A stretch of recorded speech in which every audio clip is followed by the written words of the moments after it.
नमस्कार विद्यार्थी मित्रों, फरी एक वखत श्री एसएन विद्यालय परिवार द्वारा चालता आ ई लर्निंग प्रोग्राम में आप सबनु हार्दिक स्वागत है।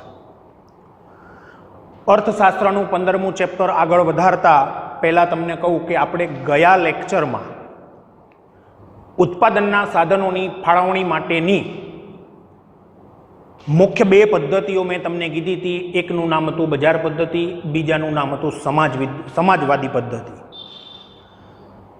बजार पद्धतिना लक्षणों में तमने भणाया था। आपणे बजार पद्धतिनुं बीजું नाम कीधुं तो मूડીवादी पद्धति, त्रीजुं एक नाम कीधुं तो मुक्त अर्थतंत्र। एना लक्षणों में तमने समजाववानो प्रयास कर्यो तो बराबर तमे एने समजी लीधा हशे। जो ए समजी लीधा हशे तो तमने आजे बजार पद्धति अपनावनारो जे कंई देश होय तो एना लाभ शुं थाय अने गैरलाभ शुं थाय ए तमने झड़पथी समजाई जशे। एटले कदाच ए विडियो लेक्चर तमे न जोयो होय तो पहेला एने जोई लेवुं। हवे जो छतां एकवार तमने हूँ झड़पथी याद करावी दूँ। मैं तमने अगाउना लेक्चर में एवं कीधुं हतुं कि भाई आज वर्तमान समयनी अंदर दुनियाना कोईपण देश में 100% बजार पद्धति नहीं, 100% समाजवादी पद्धति पण नहीं।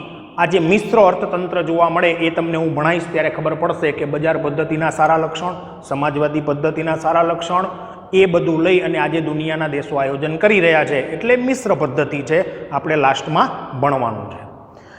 बजार पद्धति 100% देश में होय तो मैं तमने कीधुं हतुं कि भाई तमामे तमाम उत्पादनना साधनोनी मालिकी व्यक्तिनी होय, सरकारनी ना होय।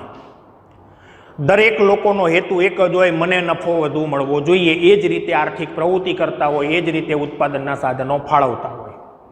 बजारनी अंदर जबरदस्त हरीफाई होय, ए हरीफाईना कारणे वेपारी के उत्पादक मनमानी करी सकता नथी। एटले एक प्रकारनुं एना उपर बजार तंत्र उपर नियंत्रण होय छे। ग्राहकों ने पसंदगी करवानी विविध तक मळे छे। आवी बधी आपणे लक्षणों में चर्चा करी थी। तो हवे आजे आपणे जे समजवा जई रह्या छीए कि भाई 100% बजार पद्धति जे देश में होय तो ए देश ने लाभ शुं थाय। बजार पद्धतिना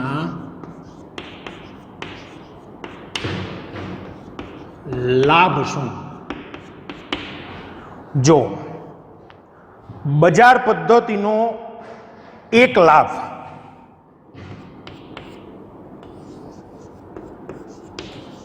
आर्थिक स्वतंत्रता। हूँ अहींया बोर्ड पर टूंक में करीश, समजावुं छुं बधुं। आर्थिक निर्णयों लेवामां दरेके दरेक व्यक्ति स्वतंत्र छे, जे आपणे कदाच चर्चा करी थी। ग्राहक स्वतंत्र छे, वेपारी स्वतंत्र छे अने उत्पादक स्वतंत्र छे। तो ग्राहक, वेपारी अने उत्पादक ए त्रणेयथी बजार तंत्र बनतुं होय छे। तो त्रणेय त्रण आर्थिक निर्णय लेवामां स्वतंत्र छे, एने आपणे लाभ गणी शकाय। केम ए तमने कदाच विचार आवतो होवो जोईए।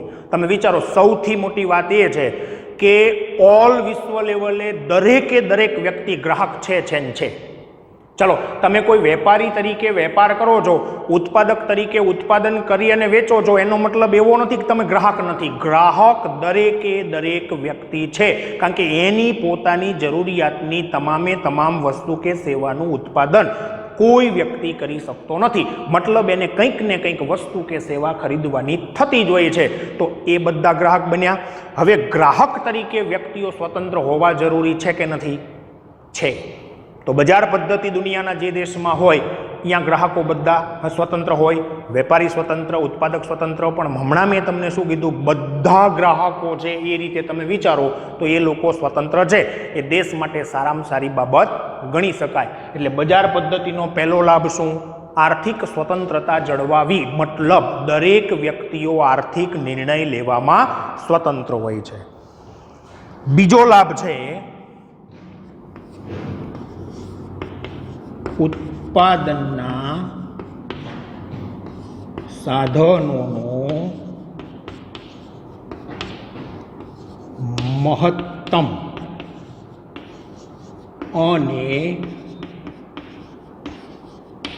कार्यक्षम उपयोग थाय। सांभळजो, ઉત્પાદનના તમામે તમામ સાધનોનો મહત્તમ એટલે વધુમાં વધુ અને કાર્યક્ષમ ઉપયોગ થાય. આ વિધાન તમને થોડું અઘરું લાગતું હોય તો હું એને સહેલું કરી દઉં. જો ઉત્પાદનના સાધનોનો બગાડ થતો નથી, આનો અર્થ એવો થાય. તો આ ફાયદો છે, કારણ કે ઉત્પાદનના સાધનો ન બગડે એ ફાયદો જ દેશ માટે ગણી શકાય. પણ તમે વિચારો જો ઓલા લક્ષણના આધારે કેમ નથી બગડતા? કારણ કે માલિકી બધી કોની છે? વ્યક્તિની છે. તો વ્યક્તિ હંમેશા એ પોતે જે ઉત્પાદનના સાધનો રોકે છે તો એ બગડે એવો પ્રયાસ કરશે. જો કરશે તો એને નફો નહીં મળે અથવા નફો ઓછો મળશે. તો આપણે તો કીધું હતું કે દરેક વ્યક્તિઓને નફો કરવો એ તો એનું મેઇન ધ્યેય છે. એટલે અહીંયા દરેક વ્યક્તિઓ કાળજી રાખશે એ ઉત્પાદનના સાધનોને બગડવા દેશે નહીં. તો આ બીજા નંબરનો લાભ આ રીતે યાદ ન રહે તો મેં કીધું એમ પણ રાખી શકાય કે ઉત્પાદનના સાધનોનો બગાડ થતો નથી.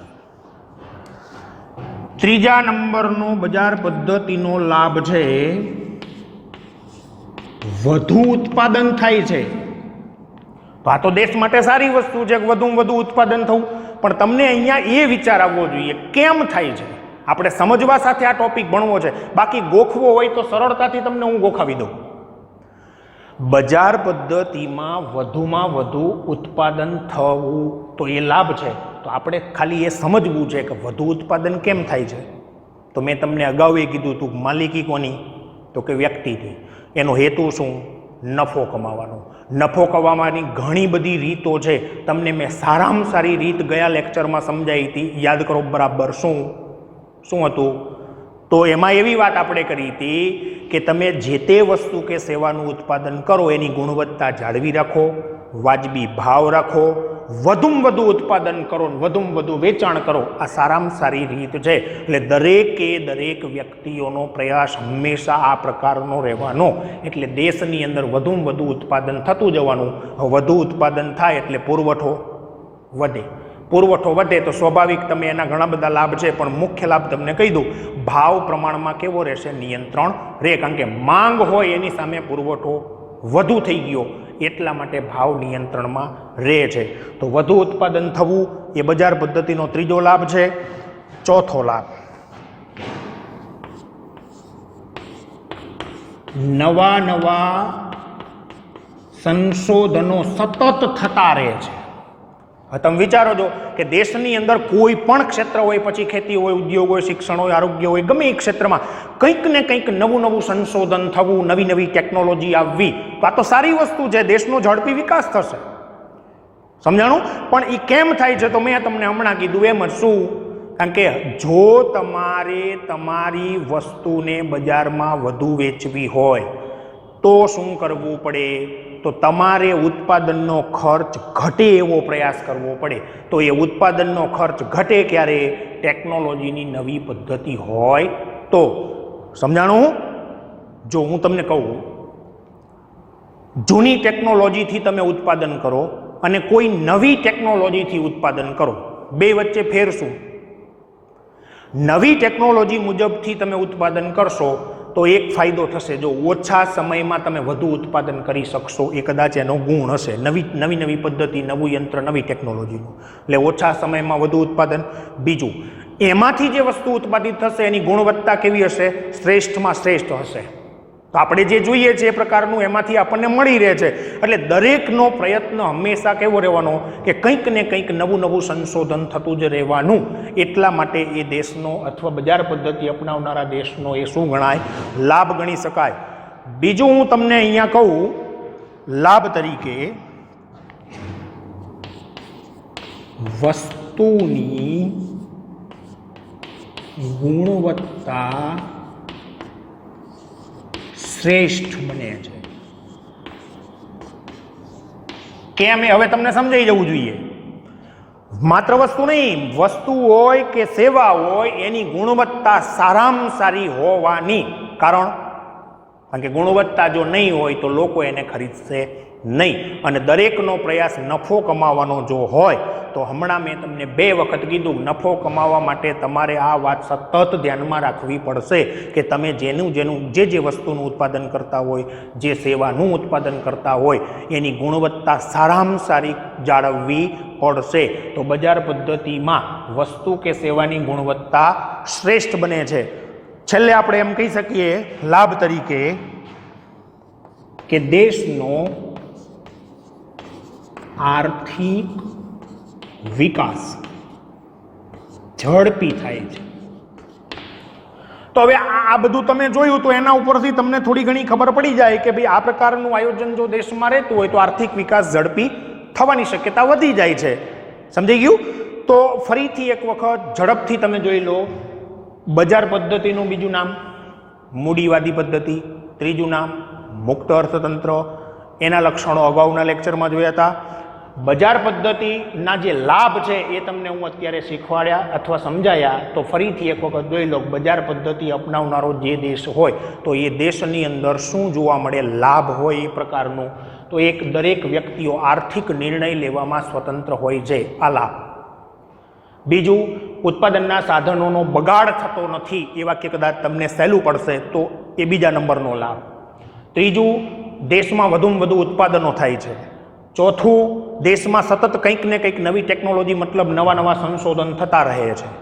પાંચમું, જે તે વસ્તુ કે સેવાઓનું ઉત્પાદન થતું હોય તો એ ગુણવત્તાયુક્ત વધુમાં વધુ હોય છે.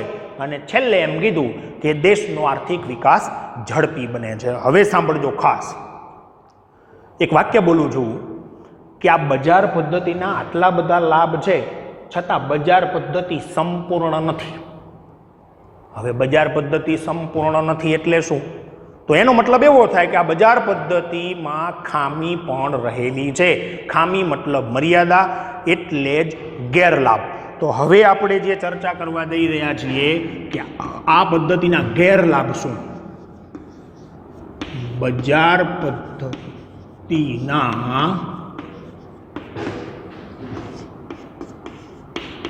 ગેરલાભ. જો પહેલો ગેરલાભ તમને સમજાવું. નફાને ધ્યાનમાં રાખીને બધા ઉત્પાદન કરે છે એટલે મોજ શોખની વસ્તુઓના ઉત્પાદન વધુ અને પ્રાથમિક જે જરૂરિયાત છે એનું ઉત્પાદન ઓછું. બળવર્ક હું ટૂંકમાં કરતો જઈશ, મને સાંભળવાનો પ્રયાસ કરજો. બજાર પદ્ધતિ દુનિયાના જે દેશમાં હોય 100% અમલમાં હોય તો એ દેશમાં લાભ જોયા. હવે આ ગેરલાભને સમજવાનો પ્રયાસ કરજો. તો આપણે કીધું તું બધાયનો હેતુ શું? નફો કમાવાનો છે. તો નફો કમાવાનો જો દરેક લોકોનો ધ્યેય હોય તો એ જે તે ઉત્પાદકો જે કરશે શું? તો આપણને ખબર પડે છે કે મોજ શોખની વસ્તુઓનું ઉત્પાદન વધુ થાય છે અને જે બધાને જરૂર છે, પ્રાથમિક જે જરૂરિયાતોની વસ્તુઓ છે એનું ઉત્પાદન દેશમાં ઓછું થાય છે. કરો અગાઉનો લેક્ચર યાદ. આપણે કીધું હતું ભાવતંત્ર, મેં તમને ઝડપથી પણ સમજાવ્યું હતું કે ગ્રાહકોની ભાવ ચૂકવવાની તૈયારીને ધ્યાનમાં રાખીને ઉત્પાદન જો ઉત્પાદક કરે તો એ ગ્રાહકો એને વધુ ભાવ આપવા તૈયાર થશે. પણ આખા દેશને તમે ધ્યાનમાં લો તો હું એમ કહેવા માંગુ છું બધા જ વ્યક્તિઓ એ ભાવ આપી શકે એવા જ બધા હશે નહીં હોય. 3 પ્રકારમાં રોકાયેલા લોકો તમને જોવા દેશમાં મળે. 1 વધુ પૈસાદાર, 2 મધ્યમ, 3 ગરીબ. તો આપણે ગરીબને ધ્યાનમાં રાખીને તમે વિચારો જો તો એને જે જરૂર છે એ પ્રકારના ધ્યાનમાં રાખી અને ઉત્પાદન તમને થતું બિલકુલ ઓછું જોવા મળે. હું તો એમ કહું છું થતું જ હશે નહીં. તો આ રીતે તમે જો આ ગેરલાભને વિચારો તો હું મારી દ્રષ્ટિએ એમ કહીશ કે સમાજના કલ્યાણની જ્યારે વાત આવે ત્યારે આ વસ્તુ ચાલે નહીં. સમજાણું? એટલે નફાને ધ્યાનમાં રાખીને ઉત્પાદન બજાર પદ્ધતિમાં થાય છે એટલે દેશની અંદર વધુમાં વધુ ઉત્પાદન શેનું થાય? તો કે મોજ શોખની વસ્તુઓનું ઉત્પાદન તમને વધુ જોવા મળે. જ્યારે પ્રાથમિક જે જીવન જરૂરિયાતની વસ્તુઓ છે એનું ઉત્પાદન બિલકુલ ઓછું થાય. એટલે આ રીતે વિચારતા સામાજિક કલ્યાણ ઘટે છે. ચલો, આ પહેલો ગેરલાભ. બીજો, કુદરતી સંપત્તિનો બગાડ થાય છે. સમજવા જેવી વસ્તુ છે. અહીંયા મેં તમને શું કીધું? ઉત્પાદનના સાધનોનો બગાડ થતો નથી. આ લાભ છે. અહીંયા હું એમ કહી રહ્યો છું કે કુદરતી સંપત્તિનો બગાડ થાય છે. આ ગેરલાભ છે.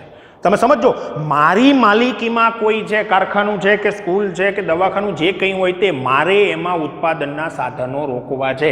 ચલો એમાં કર્મચારી હોય, મજૂર વર્ગ હોય, આ હોય તે હોય, એને મારે પગાર આપવો છે. તો આ ઉત્પાદનના સાધનોની ફાળવણી કરવાની જ્યારે વાત આવે છે ત્યારે તમે નહીં બગડવા દો, કારણ કે એ વસ્તુ સીધી તમારા નફાને અસર કરે છે. એટલે ઉત્પાદનના સાધનો બગડતા નથી.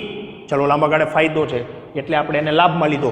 પણ કુદરતી જે સંપત્તિ છે, દાખલા તરીકે પાણી છે, જંગલો છે કે અન્ય કોઈ એવી કુદરતી સંપત્તિ છે, તો એની માલિકી, હું એમ કહેવા માંગુ છું કે એ બધું જે કંઈ છે, પાણી છે, તો કે એની માલિકી થોડી વ્યક્તિની હોય નહીં, એ તો સમૂહની આખી જાહેર વસ્તુ થઈ છે.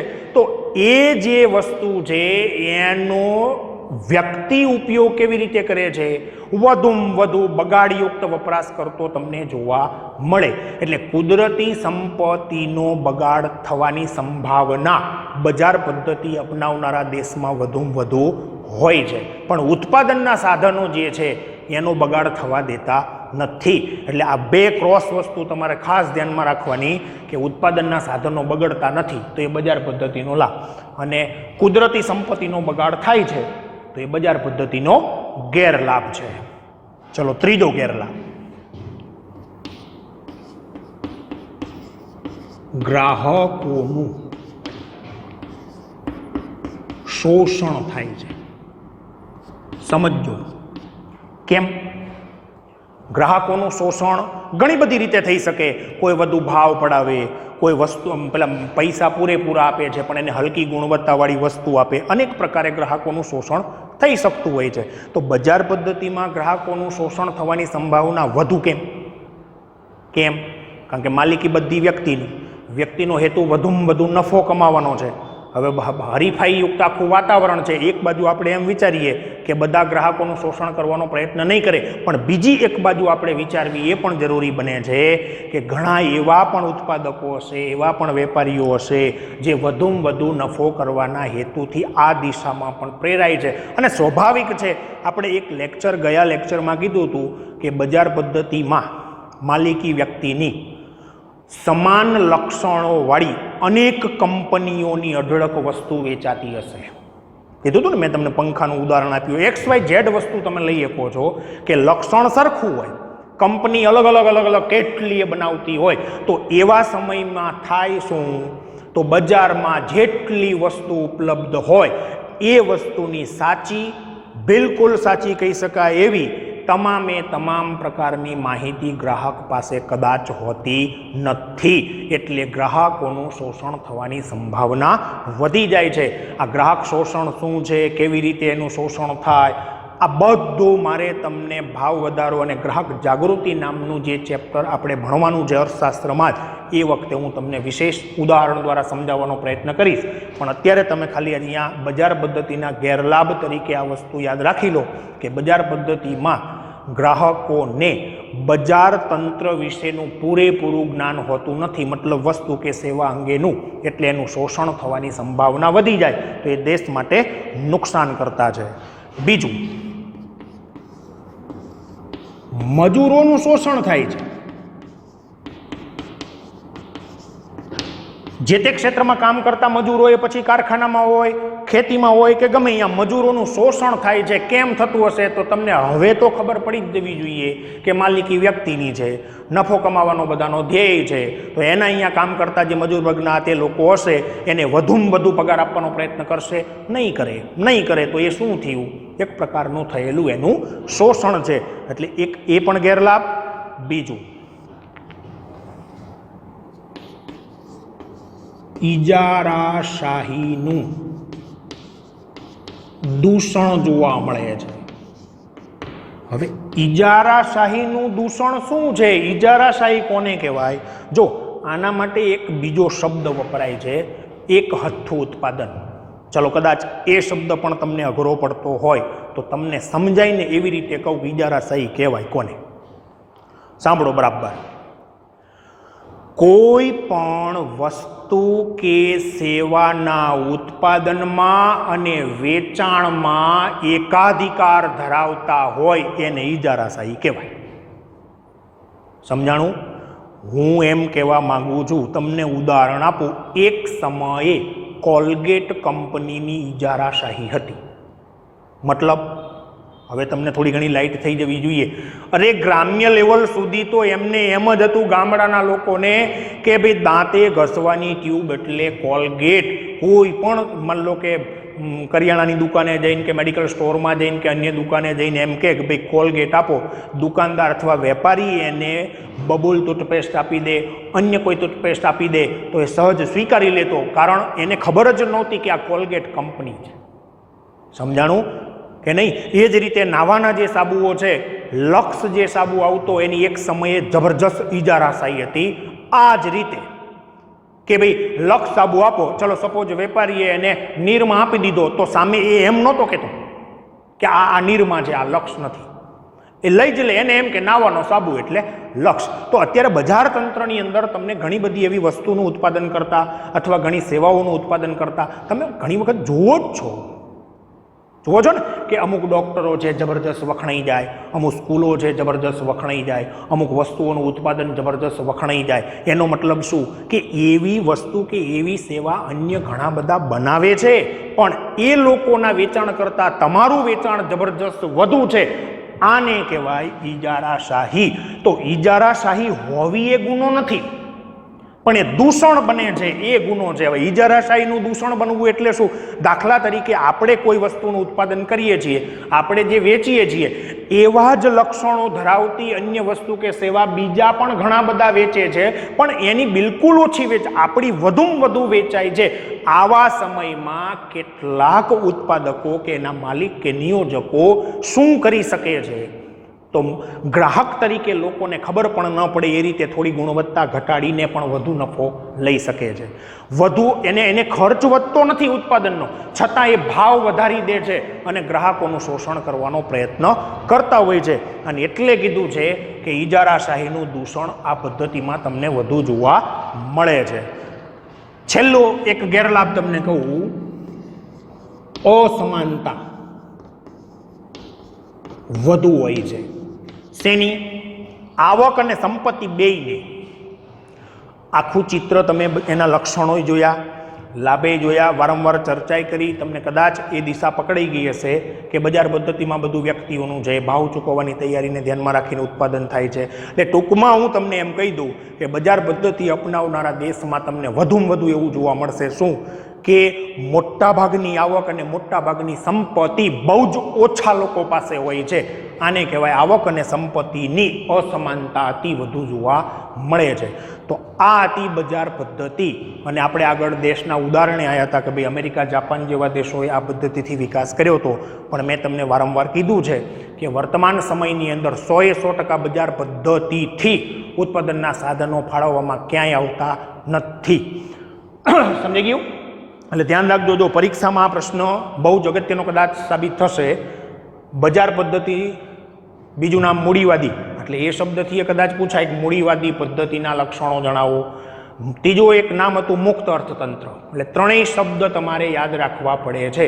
તો બજાર પદ્ધતિના લક્ષણો સમજવા સાથે યાદ રાખી લેવાના, બજાર પદ્ધતિના આ લાભ સમજવા સાથે યાદ રાખી લેવાના, અને બજાર પદ્ધતિના ગેરલાભ એ પણ સમજવા સાથે યાદ રાખી લેવાના. અને એને યાદ રાખવા માટે તમારે કરાય શું? જેટલા તમે પાઠ્યપુસ્તક કદાચ ખુલ્લું હોય તો આ મેં કેમ એની ટૂંકી બાબત લખી છે, તમને એમ લાગે કે આખો આ એક ગેરલાભ કે લક્ષણ જે કંઈ છે એમાંથી આ એક શબ્દ મને યાદ રહેશે તો હું એનું વિધાન આખું બનાવી શકીશ. એવા શબ્દને બરાબર પકડી લેવાના અને તૈયાર કરતું રહેવાનું. તો જો બજાર પદ્ધતિ અહીંયા આપણે પૂર્ણ કરીએ છીએ. હવે પછી નેક્સ્ટ નવો લેક્ચર જ્યારે આવશે ત્યારે આપણે સમાજવાદી પદ્ધતિનો અભ્યાસ કરવાનો પ્રયત્ન કરવાના છીએ. અને એ કરીશું ત્યારે જ તમને ખબર પડશે. આગળ મેં કીધું હતું કે બજાર પદ્ધતિ અને સમાજવાદી આ બંને પદ્ધતિ તદ્દન એકદમ વિરોધી છે. એ આપણે ભણીશું આગળ, ત્યારે તમને સમજણમાં આવશે. તો ફરી એક વખત પાછો તમને યાદ દેવડાવી દઉં કે ભાઈ અર્થશાસ્ત્રના આ 4 ચેપ્ટર તમે 9માંથી 10માં આવ્યા. સ્વાભાવિક તમને થોડું એવું લાગે કે આ બધું શું છે, પણ કંટાળો મિત્રો ન લાવતા. ઇતિહાસ ભૂગોળ જાણી જોઈને મેં ચાલુ કર્યું નથી, એ તમે ઘરે બેઠા વાંચશો તોય તમને સમજાઈ જાય અને એમાં સ્વીકારી લેવાનું વધુ છે. એટલે એને આપણે અહીંયા ભણાવવા અત્યારે તૈયાર નથી. સમય અને સંજોગ સાથ આપશે તો આપણે એ કરીશું. બરાબર? એટલે વિડીયો લેક્ચર વારંવાર જોતા જવા, પાઠ્યપુસ્તકને વાંચતું જવું. કદાચ કોઈ એવો શબ્દ રહી ગયો હોય ને તમારા ધ્યાનમાં આવે, અંડરલાઈન કરતો જવો. જ્યારે જ્યારે આપણે મેં કીધું છે એમ કે સમય સાથ આપે અને આપણે સામે આવીશું ત્યારે તમામે તમામ પ્રશ્નો હલ કરવાના થાય છે. બરાબર? તો ચાલો હવે આપણે નવા લેક્ચરમાં મળીશું. ત્યાં સુધી બધાને મારા તરફથી જય ગુરુદેવ.